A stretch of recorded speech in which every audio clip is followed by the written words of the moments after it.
আশা করি সবাই ভালো আছেন। তো বর্তমান সময়ে সেলফ সাইন আপ করার সঠিক ডিভাইস ইনফরমেশন ব্যবহার করা খুবই গুরুত্বপূর্ণ। বিশেষ করে জনপ্রিয় প্ল্যাটফর্ম যেমন ফেসবুক, ইনস্টাগ্রাম এবং টুইটার।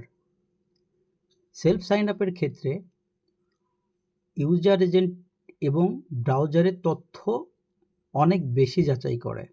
যদি আপনার ইউজার এজেন্ট ভুল হয় তাহলে বেশিরভাগ ক্ষেত্রে দেখা যায় আপনার ইউজার এজেন্টের কারণেই বিভিন্ন সিপি অ্যাকাউন্টগুলো তারা ব্ল্যাকলিস্ট করে দেয় এবং ব্যান করে দেয়। ইউজার এজেন্ট মূলত একটি ডিভাইস আইডেন্টিটি, যা দেখায় আপনি কোন ডিভাইস এবং কোন ব্রাউজার ব্যবহার করছেন। সেলফ সাইন আপ করার সময় ইউনিক এবং আপডেট ইউজার এজেন্ট ব্যবহার করলে প্রক্রিয়াটি আরও স্বাভাবিকভাবে সম্পন্ন হয়।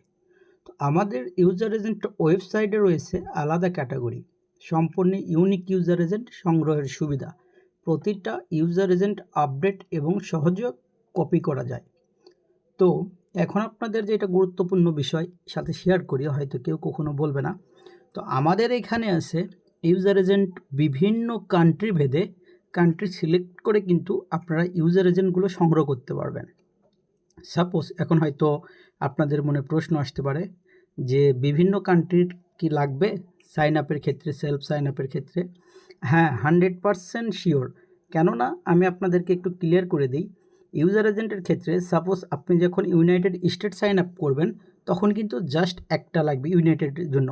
যখন আপনি কানাডা থেকে সাইন আপ করবেন তখন যদি সেম ইউনাইটেড স্টেটেরই ইউজার এজেন্টটা ইউজ করেন, ফেসবুক বা ইনস্টাগ্রাম বা টুইটার যে কোনো একটা ইউজ করলে, ব্রাউজার ইউজ করার পর যখন দেখবে আপনার কান্ট্রি ভেদে আলাদা থাকবে তখন কিন্তু অ্যাকাউন্টগুলো ব্ল্যাকলিস্টে চলে যায়। আমরা কিন্তু কল্পনাও করি না যে আমাদের অ্যাকাউন্টগুলো কেন প্রবলেম হইল। তো এগুলো বিষয় আসলে পরবর্তীতে আপনাদেরকে বলবো। তো এখন সবচেয়ে বড় বিষয়, আমাদের এইখানে সবগুলো ইউজার এজেন্ট আপনি ইউনিক পাবেন। আর আমাদের ইউজার এজেন্টের যে ওয়েবসাইট, এইটা জাস্ট একটা ডিভাইসে একটাই কানেক্ট করতে পারবেন। আর এইখানে কিন্তু কি দ্বারা আমরা কিন্তু কমপ্লিটলি করেছি ওয়েব ডিজাইনের মাধ্যমে। তো যাই হোক, আলহামদুলিল্লাহ আমাদের পরিশেষে কিন্তু ইউজার এজেন্টের ওয়েবসাইটটা কমপ্লিট হয়েছে। সবগুলো ইউনিক। আপনাদের হাতে গেলে আপনারা চেক দিয়ে দেখবেন যে এইখানে কিন্তু কোনো দ্বিমত নেই। তো দেখাচ্ছি আমি জাস্ট একটা অ্যান্ড্রয়েড নিয়ে দেখাচ্ছি। সাপোজ আমি এইখানে ইনস্টাগ্রামে দিয়ে দিলাম কাউন্ট। এই জায়গায় আমি কাউন্ট দিব অনলি 5টা। আপনারা সর্বোচ্চ 100টা দিবেন, কারণ 100টা দিলে কোনো প্রবলেম হবে না।